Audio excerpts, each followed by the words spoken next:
Magandang umaga sa inyong lahat. Ang haliman hapon o gabi, si Brother Joe po muli ito ng Karaoke, Pananampalataya at Katotohanan. At unang-una ko sa lahat ay kamusta na kayong lahat. At alam ko iba sa inyo ay busy sa pag-aasikaso ng anumang mga bagay o kanilang mga appointment. Unang-una ho ay nais kong sabihin sa inyo na kung ano yung tinatawag na statement of faith ko. Nais kong sabihin sa inyo. Meron akong sarili kong statement of faith na ito ay aking binuo at ayon sa aking mainam o yung tinatawag na thoroughly pagsa-search ng salita ng Diyos. At hindi lang yon, magmula po nung una ay aking aralan at na-discover ang bawat kahulugan nito mula sa Hebrew word at sa tinatawag na Greek words also. So meron akong tinatawag na statement of faith.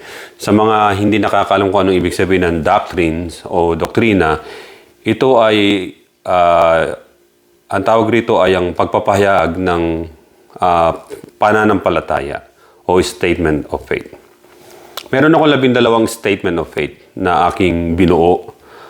Ako mismo ang bumuo nito according sa Bible na nakalagay. Unang-una ho na aking statement of faith, there is only one true God that eternally exists in three persons. The Father, the Son, our Lord Jesus Christ, and the Holy Spirit. Second, that one true God is the creator of all things, seen and unseen, past and future. Number 3, the Bible is inspired by the Holy Spirit, written according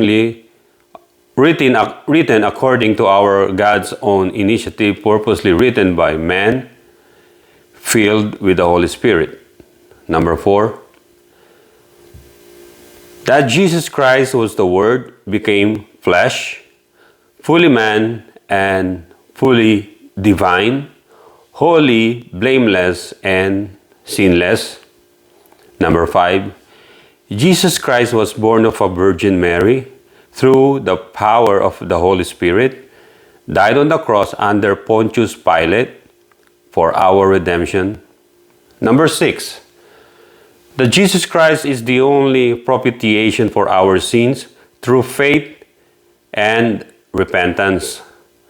Number 7, that the water baptism in the name of the Father, Son, and the Holy Spirit is an acceptance of Christ's death and resurrection. Number 8, that the baptism in the Holy Spirit is essential for our lives as believers of Christ, for empowering the church on a mission. Number 9, that the church is indivisible, immortal body of Christ, that made up by the true living saints redeemed by Christ through his blood. Number 10, that Jesus Christ is the head of the church, which is his body. Number 11, the second coming of Christ in a cloud with great power to gather all his saints. Number 12, the eternal damnation of sinners, unbelievers, and all fallen angels at the great white throne judgment, which is also the final judgment. Yan yung aking statement of faith, yung aking doctrine. Mapupunan ninyo na wala ho yung tinatawag na paghingi ng salapi o yung tithes and offering. Yung ibang mga churches, mga ministry, mga gumagamit ng Bible, I'm gonna say born again yan. I read all of their yung mga statement of faith nila. Pati yung paghingi nandun, inilagay. So, Bakit nangyayari yung mga ganon? Kasi nga, eto yan eh. Bakit nangyayari yung mga kabalastugan na maraming preacher at gumagawa sila ng crimes against person, crime against humanity o crimes against sa isang state o sa isang bansa? Kasi nga, binibigyan ng mga tao ng pera. At kapag bigay sila ng bigay ng pera, yumayaman yung pastor, yung preacher, pagkatapos, nasasanay na siya magkapera. Dahil sa marami na siyang pera, naboboard na siya sa buhay niya, ayon sa psychology to Kasi nag-aral ako ng yung mga psychology ng mga criminal. Kasi isa akong criminologist. Yung mga yun, kapag nabigyan yun, so magagawa na nila yung gusto nila, maboboard sila sa buhay nila, gagawa na sila ng kung ano-ano. Kaya sinasabi nila sila raw yung appointed son of God na. Yung isa naman, siya na yung tinatawag na head of all of the angels or the Almighty God na in-appoint. So marami na. And then, dahil nasa kanila yung power and authority, they will use it to molest people. Kaya nire-rape nila yung mga members nilang babae, yung mga bata. Kasi nga, they thought yung wala nang sasaway sa kanila. But let me tell you, Philippine National Police, Armed Forces of the Philippines, learn the lesson from the Federal Bureau of Investigation of United States of America and from their elite forces. Naalala nyo si David Koresh, isang cultic leader sa Texas. Marami siyang bata na ginahasa at nasa kanya lahat ng mga pera. He bought arms, yung mga baril, di ba? Pagkatapos, makikita niyo sa news yun, mga early 1990s o, if I'm not mistaken, 1980s, late 1980s, gano'n. Ang supreme law of the land ang dapat masusunod. Anyone sa mga preacher na akala nila na sila ang higher authority, dear Philippine National Police and Armed Forces of the Philippines, show them who's the big boss. Show them sa mga false preachers na to, sa mga cult leaders na to, who own the land? The people of the Philippines. Mga tao lang yun na meron silang tinatawag na psychological problem. Tinatawag silang pathological liar. Show them. The bullets will find them. Kaya gano'n na lang. Kasi they started to brainwash yung mga people. Kasi gano'n yung tinatawag na mga con arts. Bine-brainwash na nila yung mga tao. Nilalagyan nila ng takot yung mga puso at isip ng tao. At pagkatapos nun, kapag na-manipulate na nila, manipulator yung mga ganon. Dear Philippine National Police, Armed Forces of the Philippines, don't let these people, yung mga tinatawag na mga religious cults leaders, na ma-manipulate ang sistema ng gobyerno. Don't. Show them full force who is the law, who is the big boss sa Republic of the Philippines. Just learn from United States of America na ang federal law, ang federal government, ang makapangyarihan at tagapagtanggol ng maraming mga tao laban sa mga religious leaders na to na uma-abuse sa authority tsaka ang batas ng land, law of the land ay sinisira nila. Show your force. Full force dapat. Don't hesitate. Use your authority, use your force to subdue all dangerous groups at yung mga tinuturo ng mga false preachers na yon. Ang mga tunay na mga preachers, mga kapatid, ay pinapangaral lamang ang salita ng Diyos at wala silang hinihingi sa mga tao. Sa Bible, meron tinatawag na yung abuluyan o ambagan. Nabanggit ng minsan yon ni Apostol Pablo. Kasi humihingi ng mga tulong yung mga church o yung mga tao sa church ng Jerusalem. And then sabi niya sa mga tao na mag-ambagan na wag na paabuti ng linggo para pagpunta niya roon sa Jerusalem, maipapaabot niya yung tulong. Pero hindi everyday o every Sunday humihingi si Apostol Pablo, yung gusto lang magbigay. Ang tawag sa amin sa Tagalog yan ay patak-patak. Maglagay kayo rito, kahit barya lang, basta pag pinagsama-sama yung ambagan o abuloy, ay maibibigay na tulong yun doon sa nangangailangan. Kailangan ng tulong noon ng mga Jerusalem people na church sa Jerusalem. Kaya si Apostol Pablo ay nagbigay ng tulong at in-encourage niya yung mga kapatiran sa Corinthians na mayayaman. So ganun po, nais ko magbigay ng isang exhortation sa inyo, mga kapatid. Ito ay matatagpuan natin sa Ephesians chapter 5, verse 8 hanggang 14.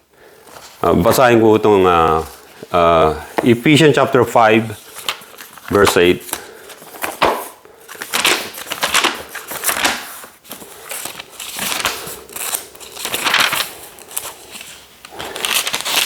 Sa 8 hanggang 14,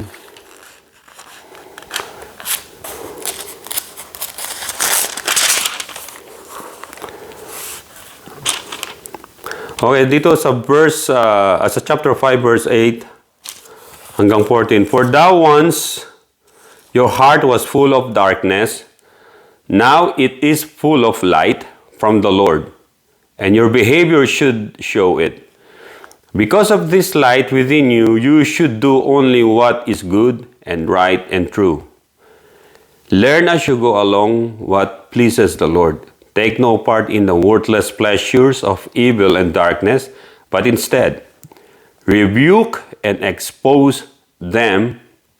It would be shameful even to mention here those pleasures of darkness which the ungodly do. But when you expose them, the light shines in upon their sin and shows it up, and when they see how wrong they really are, some of them may even become children of light. That is why God says in the scriptures, awake, O sleeper, and rise up from the dead, and Christ shall give you light.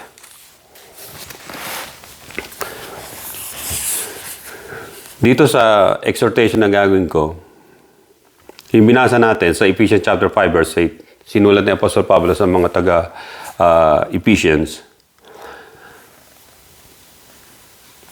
Dito makikita natin dito na number 1, he said sa mga taga-Ephesians tsaka sa atin bilang edification ng ating pananampalataya. Walk as children of light. We must walk. Hindi ito request. This is a command. Walk as children of light. Sapagkat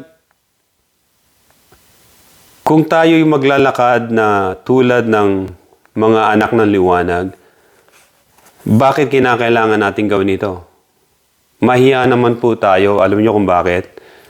Sapagkat si Jesus Christ sa John chapter 9 verse 5 at sa mga iba pang talata ng Bible at verses o kabanata, John chapter 9 verse 5 at sa John chapter 8 verse 12, Jesus Christ said, I am the light of the world. Kaya dapat lumakad tayo as children of light. Because our Master, our Savior, He said, I am the light of the world. Only Jesus Christ is the light of the world. Wala nang iba. Kung merong iba magsabi na siya ang light of the world, tell them, you fool. Tell them, you're insane. You need to see a doctor. Only Jesus Christ ang light of the world. Light of the world. At alam niyo kung bakit? Nung sinabi ng Panginoon doon sa Genesis, makikita natin sa Genesis chapter 1 verse 3, let there be light. Ang liwanag na nilikha ay nanggaling ito sa isang tunay na liwanag. Na yung liwanag na yon, na siya rin yung salita. Na logos. And then nagkaroon ng liwanag. Let there be light. At magkaroon tayo ng liwanag sa ating mga puso at buhay. 2 Corinthians chapter 4 verse 6. Sabi ng Apostle Paul, 2 Corinthians 4:6, Apostle Paul, not Peter. For it is the God who commanded light to shine out of darkness, who has shown in our hearts to give the light of the glory of God in the face of Jesus Christ. Ang ganda nitong sinabi ito ni Apostola Pablo. Inuutos ng Diyos ng liwanag na nagliwanag mula sa kadiliman, na siyang nagbibigay liwanag sa ating mga puso upang ang liwanag na kaluwalhatian ng Diyos ay makita sa mukha ng ating Panginoon sa Kristo. Ibig sabihin, kapag lumalakad tayo sa liwanag, ang mukha ng Panginoon sa Kristo ay natural na nagliliwanag sapagkat yung liwanag na yon na tumatama sa atin, yung liwanag ng Diyos, yung mukha ng Diyos, sapagkat tulad ito ng panahon ni Moses na nandun siya sa bundok ng Sinai at lagi siyang nananalangin, kausap niyang Diyos, at pagbababa siya sa bundok, makikita ninyo na lumiliwanag ang kanyang mga mukha at tinatakpan lang ng tela para hindi masilaw ang mga Israelites, yung mga Hebreo. So makikita natin dito na ganun din, na kinakailangan tayo, dahil ang Panginoon natin ay liwanag, tayo ay magliwanag din. Kung matatandaan ninyo na sinasabi rin ng Biblia na makikita nyo sa Book of Luke din yun, di ba? Yung, ang sabi, sino man sa inyo, di ba? Sino sa inyo mayroong ilawan at yung ilawan ay itatago sa ilalim ng kama niya o papag o lalagyan ng cover, takalan, walang makakakita ng liwanag na yun. At yung apoy ng liwanag na yun ay mamamatay dahil tinakpan mo. Let them see your light. Dahil si Jesus Christ ang pinanggalingan ng liwanag natin. Di ba, alam nyo ba yung Olympic na recently lang na natapos? Yung Olympic na yon, na yung torch, matagal na yun. Panahon pa ng Greece yun, yung ganong nag-iilaw sila, tas tumatakbo, tas nagkakaroon ng paligsahan. Matagal yung Olympic, yung apoy na yon, it's keep on burning. Doon sila kukuha ng sa apoy na matagal na nilang sinindihan bago nagsimula yung Olympic Games ng maybe 1901 o matagal na 100 years or more. So matagal na panahon na yon. So until now, yung apoy na yun ay continuous sa sindi. Doon na lang sila kumukuha para ilakad every Olympic. Paano mangyayari? Halimbawa, ang Olympic nandun sa United States, so yung apoy doon, dadalhin doon. Ah, maaari. Pero hindi ko alam. Kasi nga malayo kung France yun o ano. We don't know. Pero I heard na kumukuha sila ng galing sa apoy doon. Tapos kung ilang oras ang biyahe, ay itatravel nila. Yung parang maliit na lighter na lang siguro yon na yung ano ng lighter, apoy, ganon hanggang sa, tapos isisindi ulit nila doon. So, yung apoy ay continuous na nagburn o umiilaw, lumiliwanag. Ang sabi rito ng Biblia rin na ang ikalawa, and no fellowship with the unfruitful works of darkness. Never. Wag daw tayo magkaroon ng pakikipag-isa sa mga unfruitful works of darkness. Hindi ho kasi pwede magsama ang liwanag at ang kadiliman. Although talo ng liwanag ang kadiliman, pero ganito yan eh. Medyo konti tayong science, di ba? Sabi nila, ang liwanag nagpo-produce ng darkness. Ang ibig sabihin ng shadow, di ba? Yung shadow ng liwanag, pag tumama ka ron, tapos lalabas yung shadow mo. Bigyan ko example. Pag umaga, di ba, yung araw, halimbawa yung kamay nyo, iganon niyo.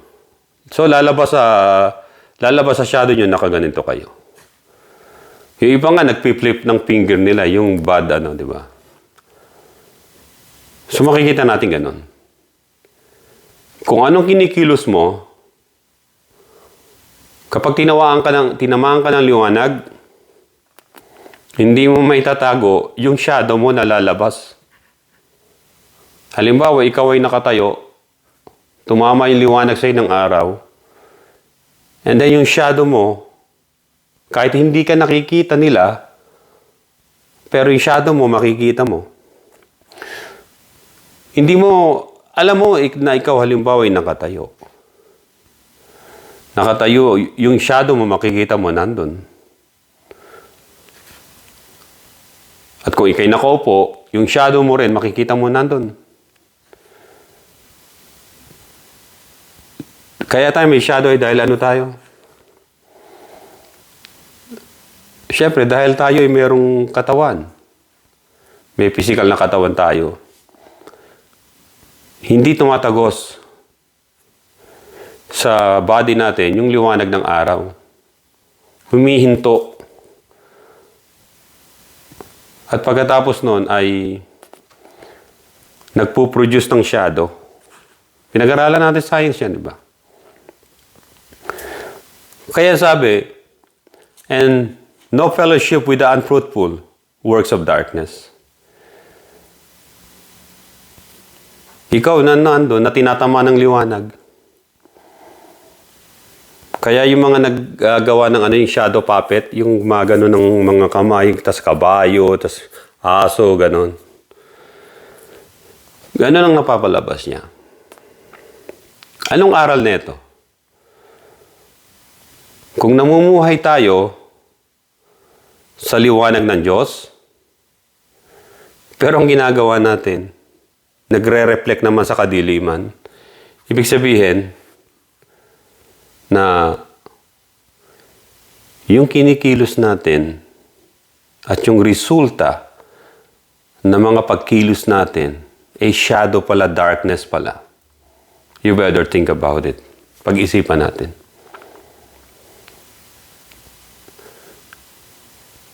Ang shadow o ang darkness dapat ay wala sa atin yung shadow na yun. Kinakailangan na yung liwanag, ikaw na mismo ang magliwanag sa iyo. Yung liwanag mo ay makita ng mga tao sa iyo na walang shadow, walang any form of darkness. Kaya ba natin gawin yun? Kaya. Ang sabi ng Biblia, di ba? Ang nagpapatuloy sa salita ng Diyos ay lumalapit sa liwanag. Hindi tayo nagmamataas, hindi tayo nagmamapuri sa sarili natin. Hindi rin natin sasabihin na tayo ay kinakausap ng Diyos. Marami na ako na kasalamuhang ganyang Christian. Kada magkukwento, sabi nila, "Uy, sabi sa akin ng Diyos, nangusap sa akin sa salita, sabi sa akin ng Diyos." That's the dangerous, na maging attitude ng isang tao. Kaya doon sila naliligaw. Akala nila ang Diyos ang nagsasalita sa kanila, pero they making it up from their mind. Diyan na yung nasisiraan na sila ng ulo. Hindi nila alam na sira na pala ulo nila, na abnormal na yung thinking nila. Akala nila na mayroon nagsasalita sa kanila. What if si Satanas pala yung bumubulong sa likod nila? Na sinasabi na appointed ka na Son of God. Appointed ka at ikaw ang leader ng buong universe. Akala tuloy ng tao na yun talaga siya. So yung mga gumagawa lang ng ganon ay psychopath. Hindi talaga sila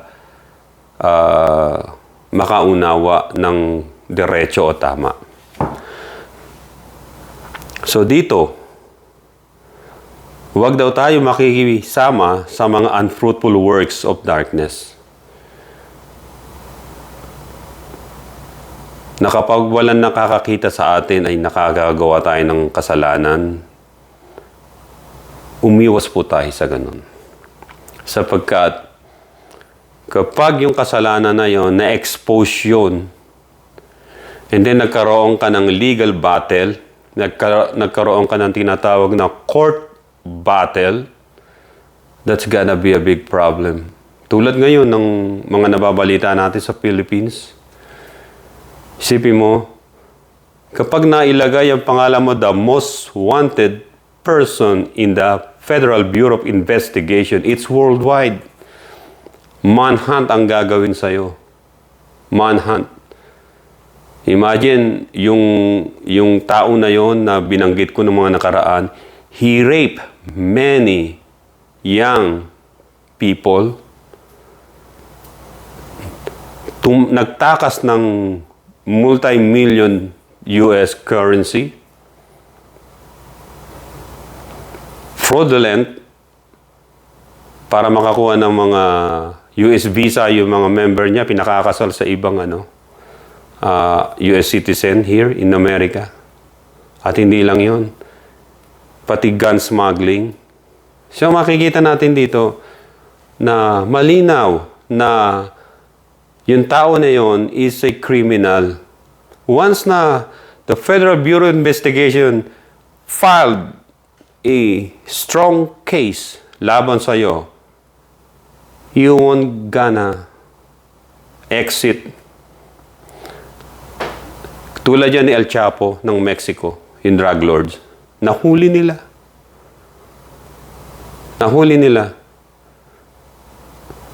Ganun din ang mangyayari doon sa isang Pilipinong abusive na yon, na sinasabi niya na siya daw si Kristo, ang Son of God. The only Jesus I know from the Bible, ito yung Jesus na tunay na Savior, na Son of the Living God, namatay, ipinako sa krus, namatay, nilibing, muling nabuhay, umakyat sa langit, at muling magbabalik sa pangalawang second coming niya, na ganun pa rin na nasa mga alapaap. That's the same Jesus I worship and I love. That's the same Jesus Christ, that I will serve forever. So kapag nasa liwanag daw tayo at meron konting darkness tayo nakikita kahit sa sanlibutan, expose them. Ayun ang binasa natin sa Biblia sa Ephesians chapter 5 verse 8 hanggang 14. Expose them. Yung mga maling teaching, expose them. Don't hesitate Huwag kayong matakot. Just expose them. Kita nyo ako natatakot pa ako sa kanila. Because I know the Bible. I know what Jesus Christ said in the Bible, the Word of God. At hindi nila ako kayang takutin. Hindi ako matatakot. Babantaan nila ako ng death? No. Hindi mangyayari yun. They're gonna face the tinatawag na consequences from the law of the land. Kasi yung mga false prophet ganito, gagamitan nila ng mga verses sa Bible na, "Thou shall not touch my anointed ones." You're not anointed ones. You're a criminal. You rape someone, you kill someone, you abuse someone. You're a criminal. You're not a prophet. You're just Mr. Criminal that needs to go in jail. Kasi dangerous ka na sa community at sa mga tao at maging sa karsada. Listen to this, Philippine National Police. Listen to this. Nag-aral ako ng criminal law. Nag-aral din ako ng criminal justice system. You have to be very, very resilient. Yung taong criminal na yon, either wala siya doon sa building na yon, nandun siya sa isang resort, island resort. May mga binili yan. The only thing, tulad ng ginawa namin sa Iraq, para yung mga rats, yung mga daga ay makalabas, yung mga kalaban, we cut off the water supply, we cut off the electricity, we cut off all avenues para makapasok yung food, and then they will surrender. That's the thing you need to do, Philippine National Police. Cut off the supply and check yung mga records ng halimbawa, yung mga nagbabayad, may inuutusan niya, nagbabayad ng kuryente, arrest those people. Kasi connivance yun. Involved sila dun sa criminal activities. I-search nyo yung mga tinatawag na mga resort, yung mga nasa dagat. Davao yun, di ba? Marami may mga resort doon. O sa farm, nandun yan. Kailangan nyo na ng drone. And you can ask the Federal Bureau of Investigation kasi case din nila yan. Ginawa yung crime sa United States. Merong extradition treaty tayo sa kanila. So, ayun ang mahalaga. Na kapag nahuli siya, extradite na kagad sa Amerika para hindi makahabol yung mga kung sino man tolongges doon na nagpoprotekta sa kanya. And then the rest, do your job, Philippine government. So dito, lagi yung sinasabi rito, sabi ng pangalawa nga, sabi, expose them, for it is shameful even to speak of those things which are done by them in secret, sabi sa verse 12. And then verse 13, sabi rito, sabi na verse 13, but all things that are exposed are made manifest by the light. And then Christ will give you light. Upang magliwanag ang lahat, you have first na lumakad tayo as children of light. As si Jesus Christ ang source of light ng ating paglakad. At hindi lang yon, ang commandment ng Diyos sa atin ay magliwanag tayo mula sa kadiliman ng sanlibutan ito, kadiliman ng generation na to, at tayo magliwanag sa puso natin, at yung liwanag na yun na nasa puso natin, ay ikalat natin sa buong mundo sa sanlibutan, sapagkat yun ang kaluwalhatian ng Diyos. At expose natin ang kadiliman sa pamamagitan ng liwanag ng salita ng Diyos.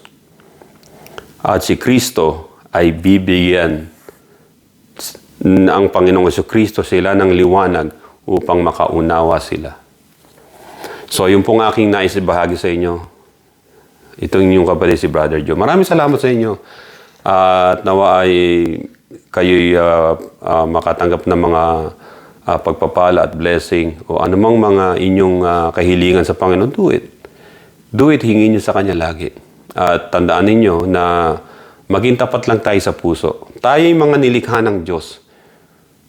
Tayo'y mga nilalang ng Diyos para sa Kanyang kaharian. Para sa Kanyang kabutihan. Ang ating Panginoon ay ang ating Panginoong Jesucristo na siyang bugtong na anak ng Diyos na buhay. Na siyang nagkatawang tao. Bagamat Diyos ay hinubad niyang katangian ng pagka-Diyos at nagkatawang tao para tayong lahat. Sapagkat nararamdaman niya ang nararamdaman ng mga tao na kung saan ay namimigati. Alam niya ngayon ang ating damdamin. Tayo lumapit sa Panginoon at patuloy na magpatuloy sa Kanya hanggang sa Kanyang muling pagparito, sa Kanyang muling pagbabalik. Maraming salamat. Itong inyong kaibigan, kapatid si Brother Joe. God bless inyo lahat.